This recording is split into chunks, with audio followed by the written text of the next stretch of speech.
Climate change. It is the challenge that we are facing today. It does require the enthusiasm, but not just the enthusiasm. We require experience and the initiative-taking capabilities of the people. Good afternoon, everyone. Here I stand before you, the code number 32, to speak against the topic. And we truly believe that everyone around us understands each other's perspective.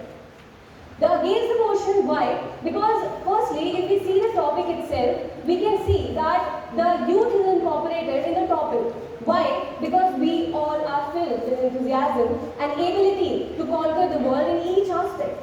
But why just the climate change and the environment? Because we have the power to take the initiative. But let us not forget the other aspects that are the experience, the funding and the policies, and the very important education. The very first point, that is about the experience, is very prominent because as we talk about the local issue, it is not just a local issue. Let us understand that it is a global problem that is leading the world towards a degradation. Why experience is required is because in the COP15 of 2015, it was mentioned that in India, only 15% of youth is aware that why the climate change or the environment problems are important to handle. In that itself, that summit level meeting, the 50 years and above people were in majority and only few were the people who were youth. Yes, youth is very important. Why? Because they are the future and we cannot neglect the fact that earth will be in their hands in the future. But experience is very important because being an adult, you will not leave your house alone. For the child of 2 to 3 years old who does not have any kind of experience how to manage your house. Secondly, funding. Why funding? Because according to UNDP, only 3% of the youth-led organizations were able to complete the task that they took. Apart from that, only few people are aware that without the fund, you can also do great. But at the same time, our government requires that they just give the money to the people and build a trust for them. Apart from that, according to UNDP itself, only 80% of the people are aware that how they can use their education that they are having of the environment. And 80% at the same time do not have the formal education to worry why the environment needs to be corrected in a right manner. Education is very important. Why? Because the basic education that is given in India is also not reachable to the people.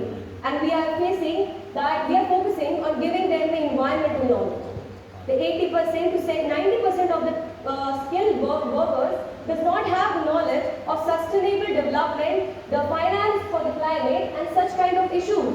We cannot just leave the future of our country based on our enthusiasm that yes, we want to conquer the world, yes, we want to clean our house. But why? Why just clean the house? Why not clean the whole country, the whole world? We have the one nation. As it was the motto of G20 summit held in India, that Vasudhaiva Kutumbakam. Every country in the world comes together to form a single family.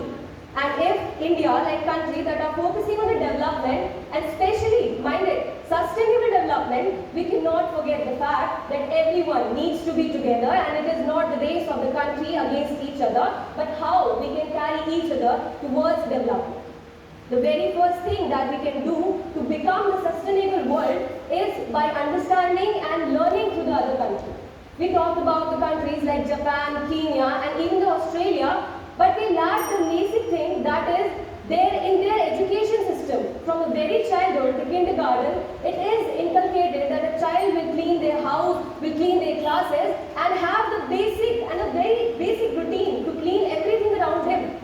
In the end, I would say that sustainable development in the terms of climatic change needs the empowerment of youth, yes, but at the same time to give them the backhand, be their backbone. Thank you so much.